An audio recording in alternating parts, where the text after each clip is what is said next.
So guys, something a little bit different, another making job. That's my son's baritone sax. We've got an old electric piano organ in the cellar. It's covered in dust. I know he can play piano a bit. He can read music, and I've seen him sit down at a piano and play a tune. So I'm going to make a stand for it that will go over that. It'll be wide enough so he can put his sax underneath it, so that he's not losing any more floor space, and come out 400. I'll show you. I've got to look through materials, but I've got some help. But anyway, I'm saying help, they're missing the kids. So guys, this is the plan. I could have used SketchUp and shown you a really fancy drawing, but spending 3 hours doing a drawing on SketchUp does my head in. So I use traditional methods, pencil and paper. The brief for this is that the saxophone can go underneath it. The actual organ is 350 wide. So I've got a board hidden in there which is reclaimed. So I've got me drawing, and I'm just going over the sizes, but the sizes are only relevant to this build and the size of the board which I've got, which is the width of the board. So what I'll do is I'll get on with it, and I'll show you the build and how it went. So that's the board. It's 450 wide in that direction. I'll have a look, see which is the best bit. That's got some damage on it. It's plenty long enough. It's 2 meters long, so I can go 1.25 meters, 1.30 meters.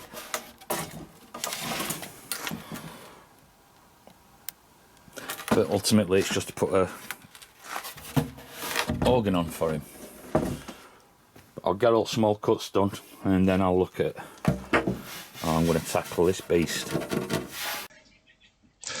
Here I'm just cutting the feet and the tops, and also the legs. Basically all the small cuts. The only thing I didn't cut was the stretcher, because that was still undetermined due to the fact I didn't cut the board down. I cut the first pair of legs together, and the second pair I had to cut as singles. But fortunately my marking was good and my cutting was good that day, and they all turned out nice and square and all the same size the first time. I could have always just took a little bit off just to make sure they were the same size after, if needed. So guys, I've cut all my parts. I should have set that planer up, because this wood's really ropey, but sanding this will encourage me to make a flip top table like I did for the chop saw for that planer, because this is quite nasty. It's going to be a lot of sanding. I've got the roundovers to do, so that'll reduce sanding on flat spaces. But that's how my base is going to be laid out. I've gone the width, which is an inch, well, just under an inch on each side for the top, because that's the top. The top will actually overhang from that again, that much on each side, because it's just under 45. So I'm marking centres up on these. I nearly made a classic mistake. I marked the centres up on the others which don't need the centres out, which would be the top and the bottom. These are legs, and now I've got this mark, I can do it on that. It's a self-centering jig. I marked all the small ones. Don't want to be putting any holes in these ends. Here I'm marking centres up, making sure I've got a centre line exactly the same on all the pieces, on the feet and on the top braces that will fit the table. I'm also laying out where my legs are, so that again they all come into line and all are exactly the same. Right, so I've marked all this out. That's the width. I don't know whether you can see that. I've only put light lines on it. That's the width. Again, now I need to find this centre, which is marked on these, and that will dictate my centre line on these. Now I'm lining stuff up because there's no need to measure if you can line it up and it's correct. to do the same on that side. Here again, I'm working off the lines. What I will also say is that I find this more accurate because the marks are already on my legs, so it means everything will come into line. But the other point is what I'm going to make here, which I didn't mention, I don't think, while I was recording this bit, is that I mark all the faces to one side because I'm using the mortise jig. Yeah. If I work from the same side, if there's any problem, if it's slightly out half a millimetre or something on one side, it makes sure that I keep all the faces to the same side, and therefore any disparity will be on the same side of the cut, and you'll not see it when the thing goes together. So I've set these up like this and clamp, yeah. I can do 1, 2, 3, 4. What I'm going to use is this and my router. This is that self-centering jig I built. There's a video on that if anybody wants to see it. I'll put a link up somewhere, a card in. And what I'm going to do, clamp that to there, plunge it, plunge it, plunge it. I'm going to do the same on the other side. Then I've got to work with, I've got to do a setup for these, which will be a little bit different. So I've set it up so that my line's on the first one. Then I've got to cut it and plunge it. I've set it up for distance left and right. It's still actually set up from last time I used it, so I don't need to alter anything. And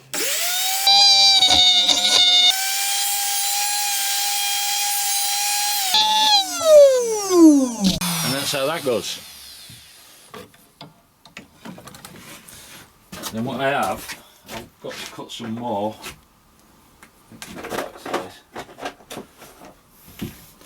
Then my floating tenon should drop in there. So that's them done. Now I've got to flip them over, keeping this face towards me. So any disparity between the cut will always be on the same side. Although I'm at +16 here, I just left this in to show you how quick it is and how easy it is to use this. I really like this little tool. It makes life so much easier, and you get good joinery out of it. So well worth making floating tenon jig if you're into doing any bits of woodwork. And here I'm cutting the underframing and the feet. Again, I just slide it along, keeping one face to one side. Keeps everything accurate. That's all my mortises cut. Before I put that table saw away, I will cut the tenons, because I need to do roundovers on these. The top and the bottom will only have roundovers on one edge, but the legs will be roundover all the way around. So I just rounded edges off this with this plane just to see for me fit, and that's a nice fit. There's enough, I've got enough room for glue, and I should just have a little bit of wiggle room left and right, just so in case, you know. Nothing is perfect. My lines, you can only get as good as you can get to your lines, and if there's something slightly out, then you've got a little bit of adjustment here. Right then, just set the router table up, just done a little test on that. I'm happy with that. I'm not going for a big round over, because what I've got to take into consideration is this here, because I'm going to have a piece coming into here which will be the stretcher. So now I've rounded them off here. They still might stand a little bit of sanding, but I'm going to cut them to length, and I can always just sand them if I need to, but they're alright as far as I can see. All I've done is put a stop block on, and I'll just knock these out, and I'll make, well, more than what I need basically, because I can always use them as biscuits after for other projects. Well, I thought I'd cut a few extra for other projects. So that gives me plenty. Like I said, I've left myself again about a millimetre and a half from the length, yeah. And what I'll do now is just have a dry fit, put them all together dry, see how they work out, and I'll mark them up, see how they work out best. Let's have a dry fit. I've just sanded these a little bit and finished them off just so that they're a snug fit but not too tight. I want to be able to get them in and out, and obviously glue, squeeze and stuff like that. So I've just made sure they all fit, because like I say, I've got lots of sanding to do on this and rounding it over. I'll round them over first, then do sanding, but I want to just make sure everything goes together as it should.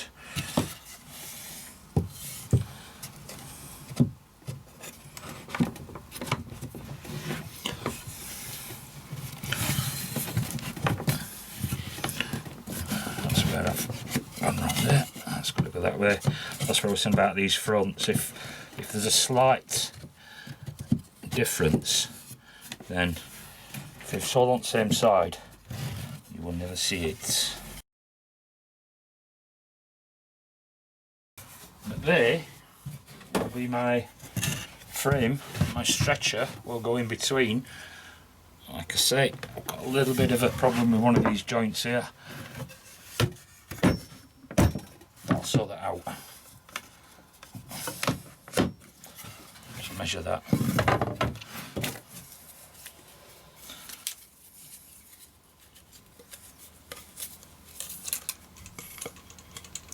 Yeah, didn't plunge all the way on that one. So whatever goes in there, I need a slightly shorter tenon, but it's not a big deal. I've marked it so I know where it is, and I'll just nip a little bit off of one of them and it'll go lovely jubbly.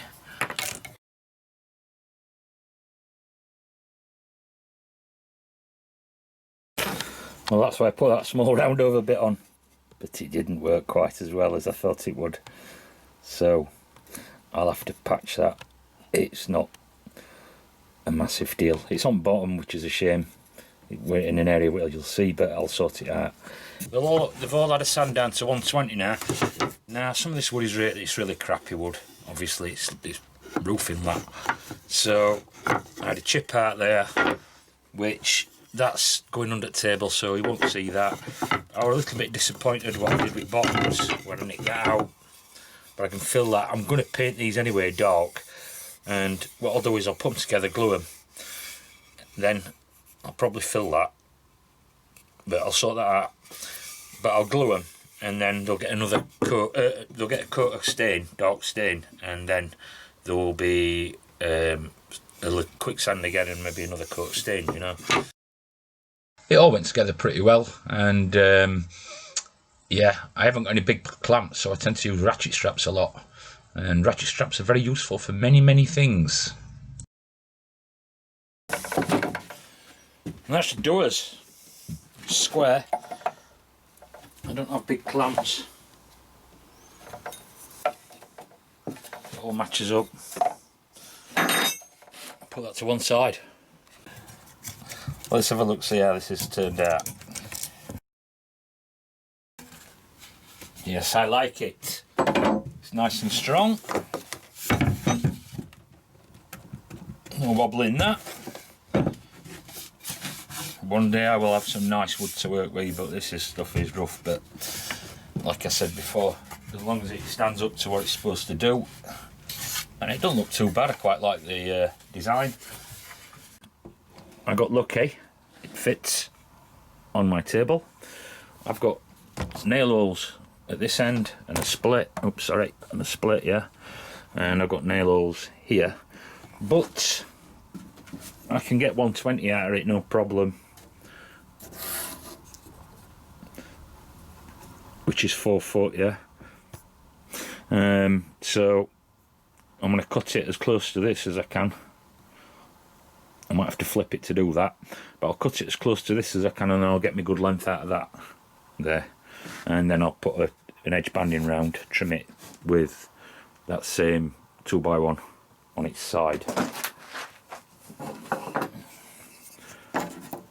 like that. So it will make it a bit bigger, but it'll make it look a lot better on side, providing I can get some good wood. That's terrible stuff. One day I will have good wood, but I'll get on with it. Just before I do cut this, I'll show you what I've done. I've just added some support at this end, because obviously the saw's a little bit higher than the other stuff, but that just gives me some support. I've made sure I've got plenty of clearance to do cut, because it is a small space. An amazingly small space, that's why everything's on wheels.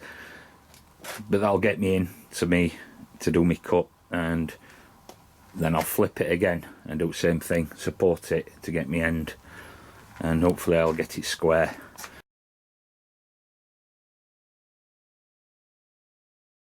Okay, now it's square. That was my first cut. Always check your mitre before. It was one degree off, so I drew a line and I went in outside that line just to make sure I was still square. So now that's square. I turned the saw round. Another advantage of wheels, you can spin stuff round, because I needed to cut that end again from the long end and I need it on the sled. Now I've got to take that short end off, and I'll draw myself a line again, and hopefully we'll get it square. So I'm just measuring out basically. I'm going to go 125 just to make sure that saxophone will fit correctly underneath, give me a little bit of breathing room. And again, I'll put my square on it, and I'll put my ruler to the front edge of that to extend it, and I'll score myself a line. Just make sure that's on.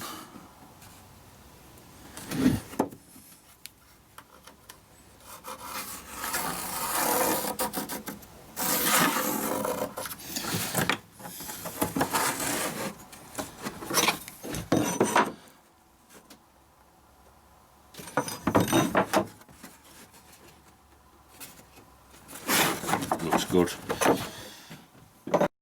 So again, I can just see my line on that side. Happy with that, nice and square. It's square enough. Alright, I've got to cut that stretcher, which I'll leave actually in a minute. But what I'm going to do is I'm going to do what I should have done in the first place. Now I'm not going to get the planer out, because I have to spin that table, pull it out, set it up. It's a right pain in the butt. But what I'm going to do instead is I'm going to just run my saw down these, because you can see how rough these are. I should have done that with it all. Should have just took a scraping off for each side, each face. So I'm going to do that with these for the edging, because it'll be better for edging anyway, and I'll do it for the piece that I use for the stretcher at bottom.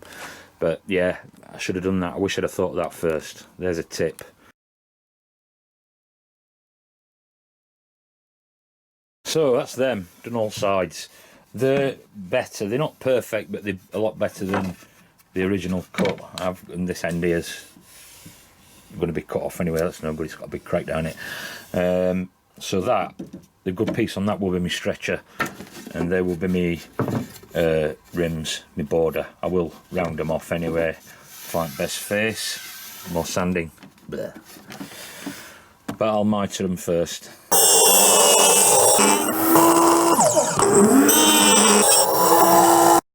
What I'm doing here, I hope you can see, I've just done the other side with the other one. I'm using these as my guides. In fact, what I should use is bottom.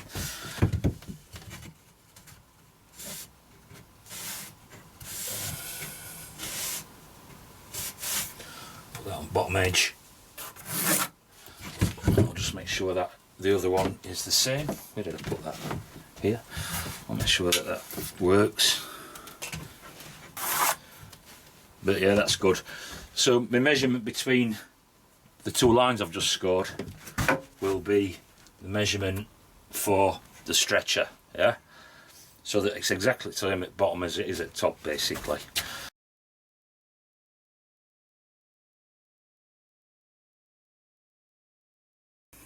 So what I've done, I've marked everything, yeah? This actually will be the top. So I've marked everything, numbered them, 1, 2, 3, 4. Made sure which side's top so it's correct for the miters. Just because I marked them off the board, it just makes it a little bit easier. And if there's any little bits of wiggle room, then I should have nailed it if it wasn't completely square. So I'm going to nail these on. 50mm. That's only ones I've got. I've got some 30mm, they won't do it. 40mm would have been better, but 50mm.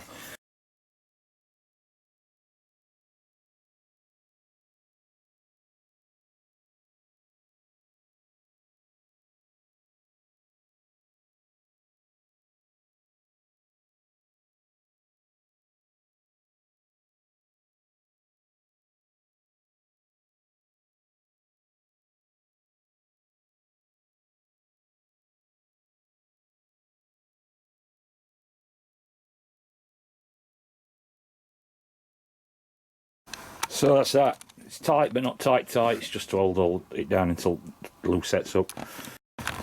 So after lots of sanding, I'll fit the base on it, and when base is fixed and glue's dried, then I'm going to screw top, but I've got to put the stretcher on it. I've got to glue that, and then when glue's dried, it'll get a coat of brown, sanded again, coat of brown, and then a coat of oil probably. It's got to be done for Saturday.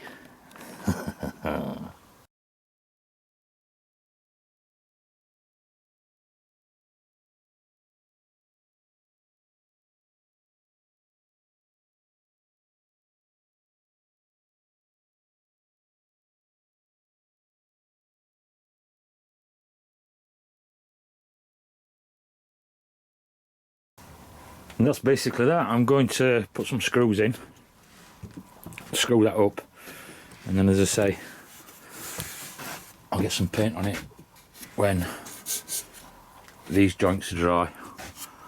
I've got to put some feet on it as well, including a couple across that. Quite pleased with that, how it's turned out so far. See how long it takes him to break it. And that looks a little bit like that. But before I do paint this, I want to address this issue. I should have rounded it over before I did the mortise joints, because this is so thin. So I've done it on both sides. I even tried not to on second one, but it still happens. So what I'm going to do is I'm just going to snip that out and just put a little sliver of wood in it and sand it back and make it look a bit neater. I could have, I don't want to fill it, it's such a big, it's a massive gap, you know.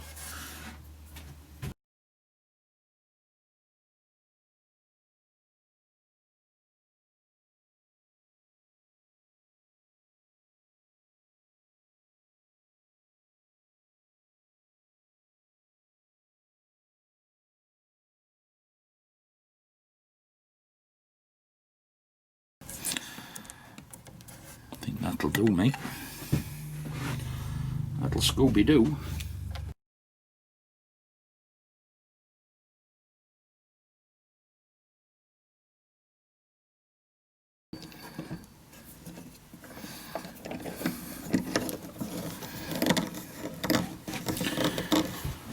And I'll leave that.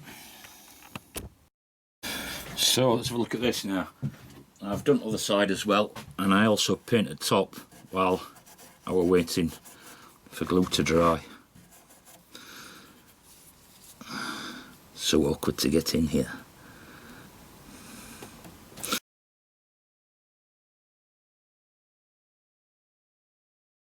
that's that. Only you and me know it's there. Don't tell anybody. So that's what it looks like with one coat on. This is the last time you'll see it till it's finished, but I'm gonna 240 it by hand. I'm not going any lower than that. And that's how that repair looks. Can live with that. I didn't have to do it. It's just for kids' bedroom, but it's good practice in it. And I did the other side where I slipped. Like I say, I should have rounded it first and then did the old tenon cuts, mortise cuts even. But yeah, that could be alright. I was worried about it racking. I will mention, I can't do it now to rack it, but it's still wet. Maybe I can.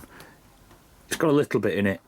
It had more in it, but I found out when I screwed them on quickly yesterday, they weren't screwed down nice and tight, and I've also glued them. And that's how that turned out. not bad for a bit of scrap wood and stuff that I found in garage. I mean, that's only 2B1 that. I tried to sort of match it to that a little bit, you know, not as in colour, not as in style. If I'd have thought about it, I would have gone for the style, but then again, I didn't have any chunky stuff. And there's his organ. I've just cleaned it. I'll put it on there and I'll show you. A little bit of music, instructions, owner's manual, and the most important part of the bill. I won't discuss the bill with you. Everybody's individual, and I have to charge my son double and ask for half up front. So, if you like piano tables, or even a hall table, it could be anything, give us a thumbs up. If you don't, give us a thumbs down, and please drop a comment in. I'm sorry it was a long one, but it was quite a bit of work. And just had a little accident and broke one of the handles off my voice. Don't drop your wood. My bottle of water. Talk to yourself, Dave. Well, don't lick your bum now.